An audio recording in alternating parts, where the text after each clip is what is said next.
we are going to do some wrestling now. Not Ray and I, because we'd fall down real quick. It just wouldn't work. No, it just would not work. But we're not going to do as much physical wrestling, but we're going to talk about some wrestling with the devil.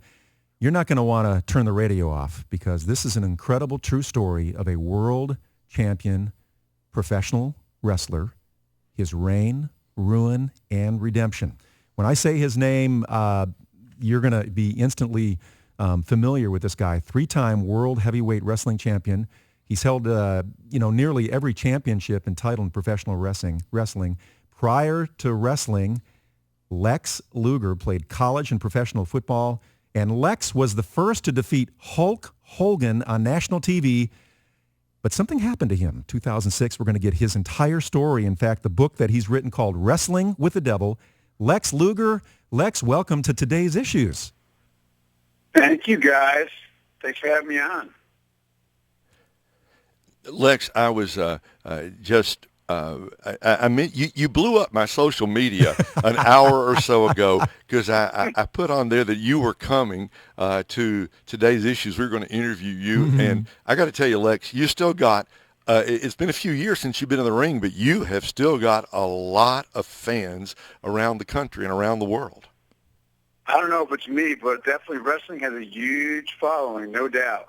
Oh, man.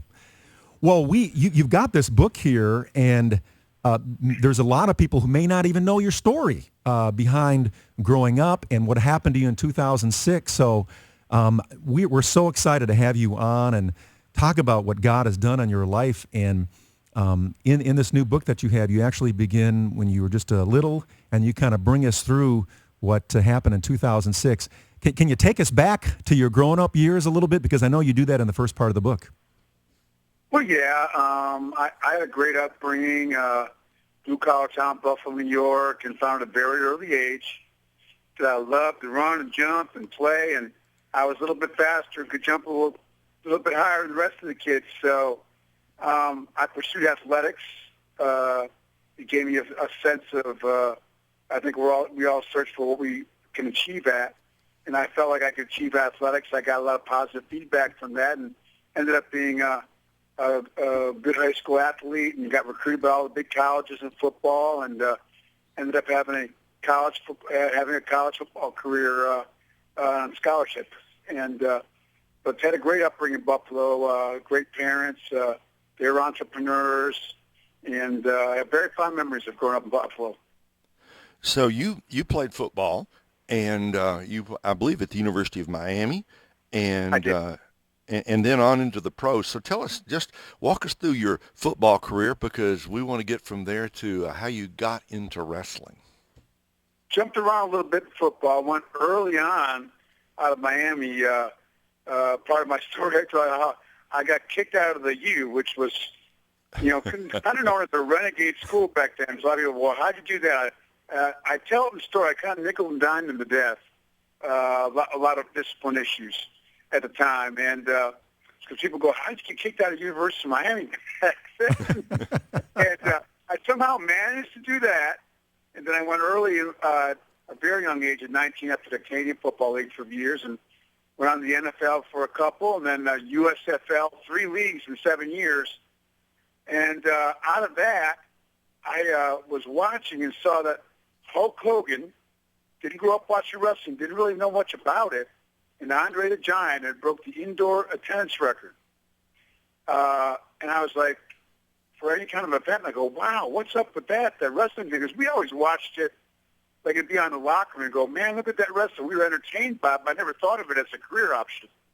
And I walked into an office down in Florida at the time called World Championship Wrestling in Florida in the off season, and I started wrestling before I went back to football, and never went back to football. Wow. You're listening to Today's Issues, and we're talking to Lex Luger. Lex is, of course, a professional wrestler, champion wrestler, and it's his true story that we're talking about from the book, Wrestling with the Devil, Lex Luger. And the website is lexlugerbook.com. Is that right? Is that the website, Lex? Yeah, www.lexlugerbook.com. All right, that's where you can hook up with Lex and find out more about this. And you are listening to Today's Issues. John Raleigh, along with your regular co-host, Ray Pritchard. So Lex, you start into your professional wrestling career, and what was it like? What was it like to make the move from football to wrestling? I mean, both those very athletic, demanding kind of situations, but they're different in a lot of ways. What was it like to make that switch? Well, you're right about that. Good question. They're definitely both high impact, a lot of injuries. We try to take care of each other in the wrestling ring, but it's not an exact science. Going through tables to cement floors can be a very dangerous thing to do. So we definitely, the similarities are very physical. The travel in wrestling was incredible. We went over 300 nights a year. I wrestled over 300 times a year, many times in my career, almost 5,000 matches in my 15-year career. So that was very demanding physically as well. And a lot of similarities, but also some differences. I think wrestling I was on a worldwide scale.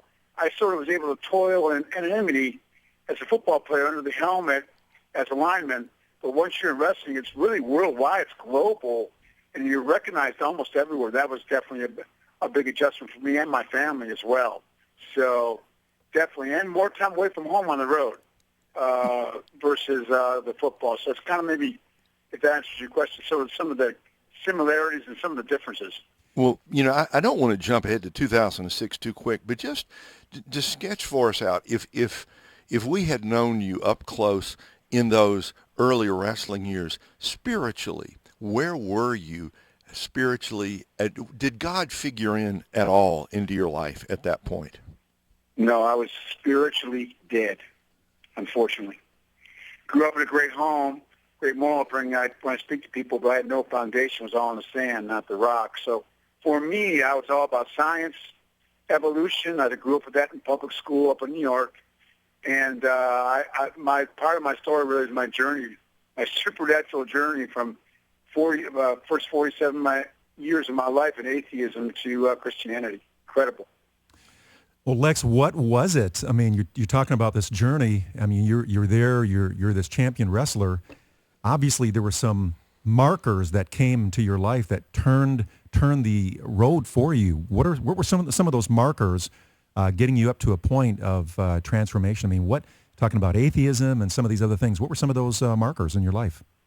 Yeah, my whole life was about money and fame, fortune, glamour. And, we hear people say this all the time, but I always felt that there was more. First time I read the book of Ecclesiastes 4, I actually wept because I was like a mini Solomon. He studied it, how we can chase after the wind through earthly, temporal things. I go, that was me. And how we toil after it.